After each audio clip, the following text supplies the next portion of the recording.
Hello friends, welcome to GK mind game. ಪ್ರಶ್ನೆಗಳ ಸಂಪೂರ್ಣ ಮಾಹಿತಿಗಾಗಿ ಈ ವಿಡಿಯೋನ ಎಲ್ಲೂ ಸ್ಕಿಪ್ ಮಾಡದೆ ಕಂಪ್ಲೀಟಾಗಿ ನೋಡಿ. ಇವತ್ತಿನ ಪ್ರಶ್ನೆಗಳಲ್ಲಿ ಮೊದಲನೇ ಪ್ರಶ್ನೆ, ಹಣ್ಣುಗಳನ್ನು ನಿಯಮಿತವಾಗಿ ಸೇವಿಸುವುದರಿಂದಾಗುವ ಪ್ರಮುಖ ಪ್ರಯೋಜನವೇನು? ಆಪ್ಷನ್ಸ್ ಎ ಸೌಂದರ್ಯ ವೃದ್ಧಿ, ಬಿ ಆರೋಗ್ಯಕರ ಮೆದುಳು, ಸಿ ಹೊಳೆಯುವ ಚರ್ಮ, ಡಿ ಆಯಸ್ಸು ವೃದ್ಧಿ.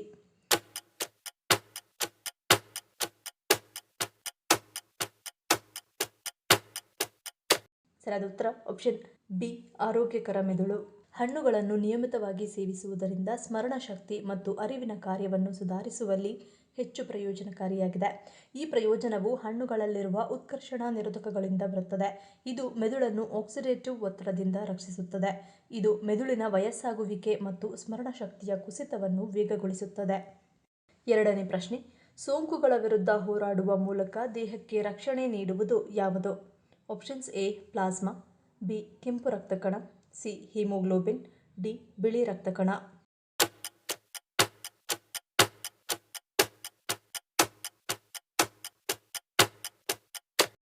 ಸರಿಯಾದ ಉತ್ತರ ಆಪ್ಷನ್ ಡಿ ಬಿಳಿ ರಕ್ತ ಕಣ.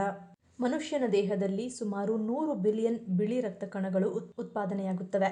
ಬಿಳಿ ರಕ್ತ ಕಣಗಳು ಅಥವಾ ಲ್ಯೂಕೋಸೈಟ್ಗಳು ಸೋಂಕುಗಳ ವಿರುದ್ಧ ಹೋರಾಡುವ ಮೂಲಕ ದೇಹಕ್ಕೆ ರಕ್ಷಣೆ ನೀಡುತ್ತವೆ. ಬಿಳಿ ರಕ್ತ ಕಣಗಳು ನಮ್ಮ ಮೂಳೆ ಮಜ್ಜೆಯಲ್ಲಿ ಉತ್ಪತ್ತಿಯಾಗುತ್ತವೆ. ಅವು ಪಕ್ವವಾದ ನಂತರ ನ್ಯೂಟ್ರೋಫಿಲ್ಗಳು, ಲಿಂಫೋಸೈಟ್ಗಳು, ಮೊನೋಸೈಟ್ಗಳು ಮತ್ತು ಬಾಸೋಫಿಲ್ಗಳಂತಹ 5 ಪ್ರಮುಖ ರೀತಿಯ ಬಿಳಿ ರಕ್ತ ಕಣಗಳಲ್ಲಿ ಅಭಿವೃದ್ಧಿಗೊಳ್ಳುತ್ತವೆ. ಮೂರನೇ ಪ್ರಶ್ನೆ, ಯಾವ ದೇಶವನ್ನು ವಿಶ್ವದ ಧಾನ್ಯಗಳ ಮಳಿಗೆ ಎಂದು ಕರೆಯಲಾಗುತ್ತದೆ? Options A Bharat, B Japan, C Canada, D Cuba.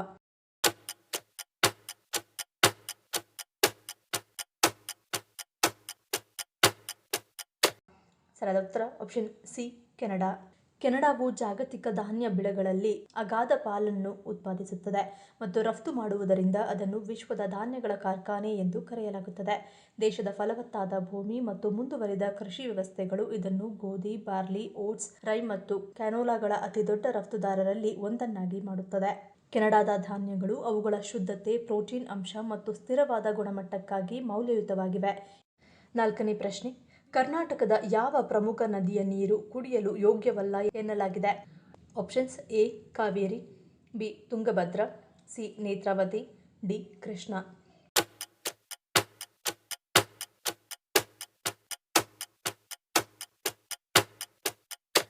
ಸರಿಯಾದ ಉತ್ತರ ಆಪ್ಷನ್ ಡಿ ಕೃಷ್ಣ. ಕೃಷ್ಣಾ ನದಿಗೆ ಸೇರುತ್ತಿರುವ ಕಲ್ಮಶದ ಪ್ರಮಾಣ ಅರಿವಿಗೆ ಬರುತ್ತದೆ. ಸಕ್ಕರೆ ಕಾರ್ಖಾನೆಗಳಿಂದ ಹೊರಬೀಳುವ ತ್ಯಾಜ್ಯ ನೀರು, ಮನೆ ಕೈಗಾರಿಕೆಗಳಿಂದ ಹೊರಬೀಳುವ ಮಲಿನ ನೀರು ಮತ್ತು ಚರಂಡಿಗಳ ಅಶುದ್ಧ ನೀರು ಯಾವುದೇ ಸಂಸ್ಕರಣೆ ಇಲ್ಲದೆ ನೇರವಾಗಿ ಕೃಷ್ಣಾ ನದಿಯನ್ನು ಸೇರುತ್ತಿವೆ. ಬಾಗಲಕೋಟೆ, ಬೆಳಗಾವಿ, ವಿಜಯಪುರ, ರಾಯಚೂರು, ಯಾದಗಿರಿ ಜಿಲ್ಲೆಗಳ ಜನರಿಗೆ ಅಕ್ಷರಶಃ ಜೀವಜಲವಾಗಿರುವ ಕೃಷ್ಣಾ ನದಿ ಈ ಎಲ್ಲ ಜಿಲ್ಲೆಗಳಲ್ಲಿ ಕಲುಷಿತವಾಗುತ್ತಾ ಸಾಗಿದೆ.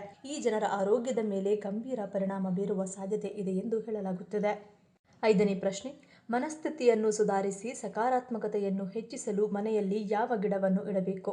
Option A ginseng, B lavender, C lemon grass, D money plant.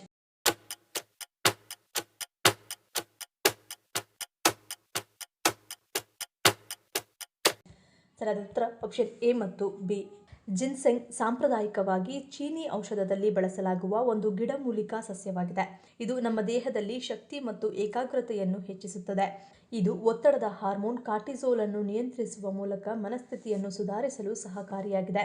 ಒತ್ತಡವನ್ನು ಕಡಿಮೆ ಮಾಡಿ ಮನಸ್ಥಿತಿಯನ್ನು ಸುಧಾರಿಸಲು ಲ್ಯಾವೆಂಡರ್ ಸಸ್ಯ ತುಂಬಾ ಪರಿಣಾಮಕಾರಿ. ಇದರ ಆಹ್ಲಾದಕರ ಪರಿಮಳವು ನಿಮ್ಮ ಮನಸ್ಥಿತಿಯನ್ನು ಹೆಚ್ಚಿಸುತ್ತದೆ ಮತ್ತು ನಿಮ್ಮ ಮನೆಯೊಳಗೆ ಆಹ್ಲಾದಕರ ವಾತಾವರಣವನ್ನು ಸೃಷ್ಟಿಸುತ್ತದೆ. ಆರನೇ ಪ್ರಶ್ನೆ, ಕಣ್ಣಿನ ದೃಷ್ಟಿಯನ್ನು ಹೆಚ್ಚಿಸುವ ಹಣ್ಣು ಯಾವುದು? ಆಪ್ಷನ್ಸ್ ಎ ಕಿತ್ತಳೆ, ಬಿ ಮಾವಿನ ಹಣ್ಣು, ಸಿ ಪರಂಗಿ, ಡಿ ಮೇಲಿನ ಎಲ್ಲವೂ.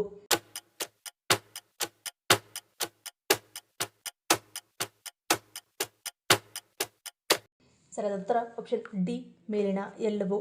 ಕಿತ್ತಳೆ, ನಿಂಬೆ, ದ್ರಾಕ್ಷಿ ಹಣ್ಣುಗಳು ವಿಟಮಿನ್ ಸಿ ಇಂದ ಸಮೃದ್ಧವಾಗಿವೆ. ವಿಟಮಿನ್ ಸಿ ಕಣ್ಣಿನ ರಕ್ತನಾಳಗಳನ್ನು ಬಲಪಡಿಸುತ್ತದೆ ಮತ್ತು ಕಣ್ಣಿನ ಪೊರೆ ಬರುವ ಅಪಾಯವನ್ನು ಕಡಿಮೆ ಮಾಡುತ್ತದೆ.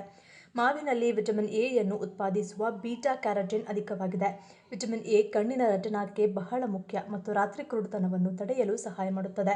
ಇನ್ನು ಪಪ್ಪಾಯಿಯು ಲೂಟಿನ್ ಮತ್ತು ಜಿಕ್ಸಾಂಥಿನ್ನಂತಹ ಕ್ಯಾರೋಟಿನಾಯ್ಡ್ಗಳನ್ನು ಹೊಂದಿದೆ. ಈ ಅಂಶಗಳು ಕಣ್ಣಿನ ರೆಟಿನಾದಲ್ಲಿ ಶೇಖರಗೊಂಡ ಕಣ್ಣಿನ ಮ್ಯಾಕ್ಯುಲರ್ ಡಿಜೆನರೇಷನ್ ಅಪಾಯವನ್ನು ಕಡಿಮೆ ಮಾಡುತ್ತವೆ. ಏಳನೇ ಪ್ರಶ್ನೆ, ಕಡಲೆಕಾಯಿಯನ್ನು ಹೆಚ್ಚಾಗಿ ತಿನ್ನುವುದರಿಂದ ಯಾವ ಅಂಗದ ಮೇಲೆ ಪರಿಣಾಮ ಬೀರುತ್ತದೆ?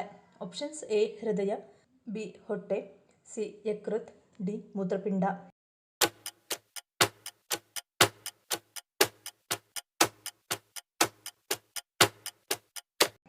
ಸರಿಯಾದ ಉತ್ತರ ಆಪ್ಷನ್ ಸಿ ಯಕೃತ್.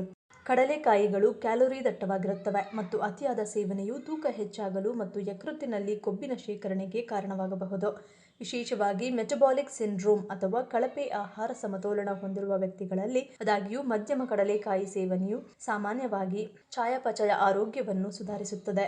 ಹೀಗಾಗಿ ಕಡಲೆಕಾಯಿ ಮತ್ತು ಕೊಬ್ಬಿನ ಪಿತ್ತಜನಕಾಂಗದ ನಡುವಿನ ಸಂಬಂಧವು ಪರೋಕ್ಷವಾಗಿದೆ ಮತ್ತು ಭಾಗದ ಗಾತ್ರ ಮತ್ತು ಒಟ್ಟಾರೆ ಆಹಾರದ ಗುಣಮಟ್ಟವನ್ನು ಅವಲಂಬಿಸಿರುತ್ತದೆ. 8ನೇ ಪ್ರಶ್ನೆ. ಯಾವ ಸಮಯದಲ್ಲಿ ಎಷ್ಟೇ ವಿಷಕಾರಿಯಾಗಿದ್ದರೂ ಹಾವುಗಳು ದಾಳಿ ಮಾಡುವುದಿಲ್ಲ? ಆಪ್ಷನ್ಸ್ ಎ ಬೇಸಿಗೆ, ಬಿ ಮಳೆಗಾಲ, ಸಿ ಚಳಿಗಾಲ, ಡಿ ಯಾವುದೂ ಅಲ್ಲ.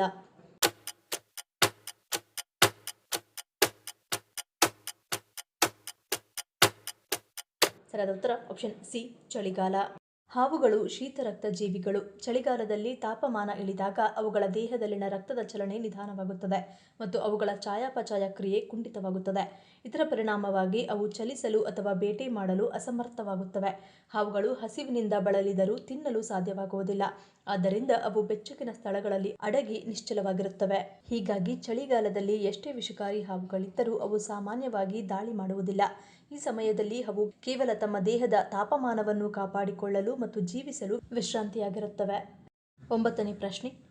ಸಕ್ಕರೆ ಕಾಯಿಲೆ ಇರುವವರು ಯಾವ ಮಾಂಸವನ್ನು ತಿನ್ನಬಾರದು? ಆಪ್ಷನ್ಸ್ ಎ ಕೋಳಿ ಮಾಂಸ, ಬಿ ಕೆಂಪು ಮಾಂಸ, ಸಿ ಹಂದಿ ಮಾಂಸ, ಡಿ ಮೀನು.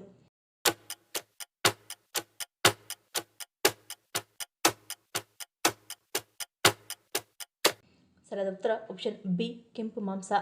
ಸಕ್ಕರೆ ಕಾಯಿಲೆ ಇರುವವರು ಕೆಂಪು ಮಾಂಸ, ಸಂಸ್ಕರಿಸಿದ ಮಾಂಸ ಮತ್ತು ಅಧಿಕ ಕೊಬ್ಬು ಇರುವ ಮಾಂಸವನ್ನು ತಪ್ಪಿಸಬೇಕು. ಬದಲಿಗೆ ಕೋಳಿ, ಮೀನು ಮತ್ತು ದ್ವಿದಳ ಧಾನ್ಯಗಳಂತಹ ಪ್ರೋಟೀನ್ನ ಕನಿಷ್ಠ ಪ್ರಕ್ರಿಯೆಗೊಂಡ ನೇರ ಮೂಲಗಳನ್ನು ಆಯ್ಕೆ ಮಾಡುವುದು ಒಳ್ಳೆಯದು.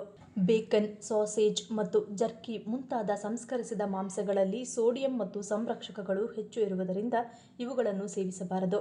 ಹೆಚ್ಚಿನ ಕೊಬ್ಬು ಹೊಂದಿರುವ ಕೆಂಪು ಮಾಂಸವನ್ನು ಮಿತಿಗೊಳಿಸಬೇಕು. 10ನೇ ಪ್ರಶ್ನೆ. ದೇಹದಲ್ಲಿ ಯಾವುದು ಹೆಚ್ಚಾದರೆ ಕೀಲುಗಳಲ್ಲಿ ಉರಿಯೂತ ಮತ್ತು ನೋವಿಗೆ ಕಾರಣವಾಗುತ್ತದೆ? ಆಪ್ಷನ್ಸ್ ಎ ಸಕ್ಕರೆ, ಬಿ ಉಪ್ಪು, C uric, D gastric.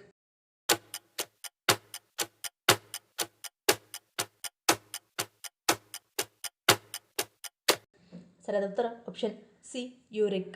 Uric ಆಮ್ಲವು ತ್ಯಾಜ್ಯ ಉತ್ಪನ್ನವಾಗಿದ್ದು ದೇಹವು ಪ್ಯೂರಿನ್ಗಳನ್ನು ಒಡೆಯುವಾಗ ರೂಪುಗೊಳ್ಳುತ್ತದೆ. ದೇಹದಲ್ಲಿ ಹೆಚ್ಚು ಯೂರಿಕ್ ಆಮ್ಲವಿದ್ದರೆ ಅದು ಕೀಲುಗಳಲ್ಲಿ ಉರಿಯೂತ ಮತ್ತು ನೋವನ್ನು ಉಂಟುಮಾಡುವ ಹರಳುಗಳನ್ನು ರೂಪಿಸಬಹುದು. ಹೆಚ್ಚಿನ ಯೂರಿಕ್ ಆಮ್ಲವು ಗೌಟ್ಗೆ ಕಾರಣವಾಗಬಹುದು. ಇದು ನೋವಿನಿಂದ ಕೂಡಿದ ಸಂಧಿವಾತ ಸಮಸ್ಯೆಯಾಗಿದೆ. ಇದು ಮೂತ್ರಪಿಂಡದ ಕಲ್ಲುಗಳಿಗೂ ಕಾರಣವಾಗಬಹುದು. 11ನೇ ಪ್ರಶ್ನೆ. ಪ್ರತಿ ವರ್ಷ ಅಕ್ಟೋಬರ್ 29ರಂದು ಯಾವ ದಿನವನ್ನಾಗಿ ಆಚರಿಸಲಾಗುತ್ತದೆ? ಆಪ್ಷನ್ಸ್ ಎ ಪಾರ್ಶ್ವವಾಯು ದಿನ, ಬಿ ಅಪ್ಪು ಸ್ಮರಣೆ ದಿನ, ಸಿ ಪರಿಸರ ಶುದ್ಧಿ ದಿನ, ಡಿ ವಾಯು ಮಾಲಿನ್ಯ ದಿನ.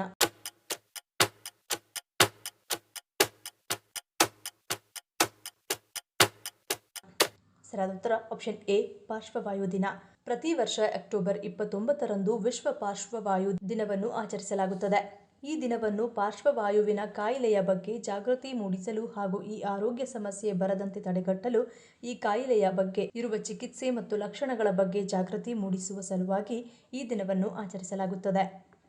ಈ ಪ್ರಶ್ನೆಗಳಲ್ಲಿ ನೀವು ಎಷ್ಟು ಪ್ರಶ್ನೆಗಳಿಗೆ ಸರಿ ಉತ್ತರವನ್ನು ಕೊಟ್ಟರಿ ಅನ್ನೋದನ್ನು ಕಮೆಂಟ್ ಮಾಡಿ ತಿಳಿಸಿ. ಈ ವಿಡಿಯೋ ನಿಮಗೆ ಇಷ್ಟ ಆಗಿದ್ರೆ ಮರೀದೇ ಲೈಕ್ ಮಾಡಿ, ಶೇರ್ ಮಾಡಿ, ಸಬ್ಸ್ಕ್ರೈಬ್ ಮಾಡಿ. ನನ್ನ ಚಾನಲ್ನ ಇನ್ನೂ ಸಬ್ಸ್ಕ್ರೈಬ್ ಮಾಡದೆ ಹಾಗೆ ವಿಡಿಯೋಸ್ ನೋಡ್ತಿದ್ರೆ ಪ್ಲೀಸ್ ಸಬ್ಸ್ಕ್ರೈಬ್ ಮಾಡಿ, ಸಪೋರ್ಟ್ ಮಾಡಿ. ಮತ್ತೊಂದು ಇಂಟ್ರೆಸ್ಟಿಂಗ್ ವಿಡಿಯೋದೊಂದಿಗೆ ಸಿಗ್ತೀನಿ. Until love you all, take care.